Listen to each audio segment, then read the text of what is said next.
Invite a Budget Blinds style consultant to show you how to transform your rooms just by changing your window coverings. Canada's #1 choice for window coverings. Visit budgetblinds.ca today.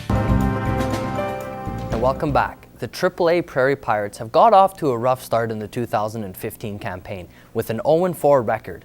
This past weekend they welcomed two new additions to the lineup who returned from Badlands Academy in Oyen.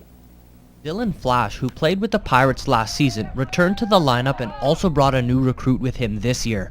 No, it was nice. They're a really welcoming group. I haven't met very many of them. I knew Flash, and that's about it, but they're a really nice group of guys so far. Having two players in the lineup and around the team like Flash and Harris, it adds that much-needed leadership and it makes the team better and stronger. So they're getting better all the time, and I think they can bring a lot of things back that they learned throughout the year and put on to our guys that are really only playing ball for the 4 months of the season. So I think it's really nice to see guys out of our program playing at that level and seeing the kids are moving on and doing other things.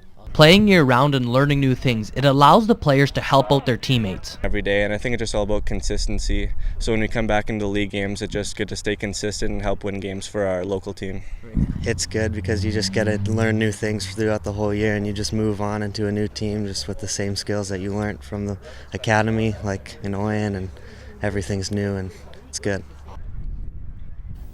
It's one of the most underrated jobs of a chuck wagon race. They are often referred to as the unsung hero, outriders. The last 2 days in Oyen Lake held an outriding school to train newcomers of the sport in hopes that they get sanctioned for the CPCA. We wanted to promote the sport of chug wagons, and not only that, but also try and create that interest within the community. Having the school is huge to the sport of chuck wagons. We're getting short outriders every year. It just seems like the older guys are getting older and going out of the sport, and there's not enough young guys, new guys coming into the sport. This is the second year of holding the school for outriders. It allows new riders to test their skills and learn the sport. Just to get out here and not be in a pressure situation of a race or whatever, just to come out here and have a couple guys on foot to be guiding them, and not going with an actual wagon outfit. We're using a quad or a side-by-side with a box here, so it's not like you're going with chuck wagon outfit. For Patagon, he holds this event not only to help the CPCA, but also give back to his community of Oyen Lake. What I want to do is hand over what I've learned from my fellow peers to the younger generation within the First Nation. On May 17th, the CPCA will be holding a sanctioning day in Oyen Lake for new wagons and drivers and also new outriders. The Lloydminster Vandals have been practicing over the past week to get ready for the 2015 season. The season, however, doesn't start until June, but the Vandals are hoping that early training will help them get off to a good start. We've been rebuilding since a couple years back, but the peak keeps going up every year. And this year we're looking to, win a couple ball games, maybe make the playoffs. But the arrow's pointing north for this team, and we just have to get guys out here. And I think if we can field a full team, we can do some damage in this league for sure.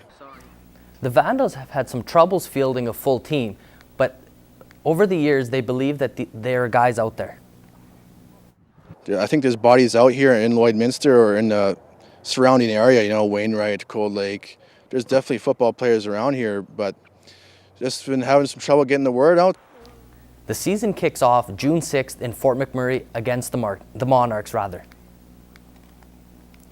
The Lloydminster Extreme had a weekend off. However, two other local teams were in action this weekend. The Vermilion Roar battled the Lakeland Heat Saturday evening in Cold Lake. It was a nail-biter, but the Roar just edged the Heat 9-8. The Roar are on a 2-game win streak and face the Lloydminster Extreme in Vermilion on May 20th.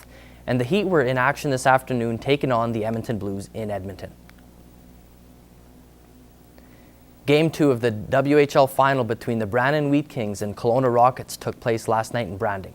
After losing the first game 4-3, the Wheaties were looking to even up the series at home before heading out west to the Okanagan for 3 games. Kelowna looking to win 2 straight games in Brandon to open up the WHL series. Oilers prospect Leon Draisaitl sets up Rourke Chartier here and tying the game at 1. 3-2 Rockets in the third now, and Wheat Kings on a power play. Block shot fails. However, it finds the stick of Edmonton native Peter Quinville, and he pots his second of the game. It's tied at 3s. 4-3 Kelowna here, and Wheaties have the goalie pulled. Brandon turn it over, and Draisaitl will score an empty netter. 2 points for the big German tonight. Kelowna takes a 2-0 series lead after a 5-3 win.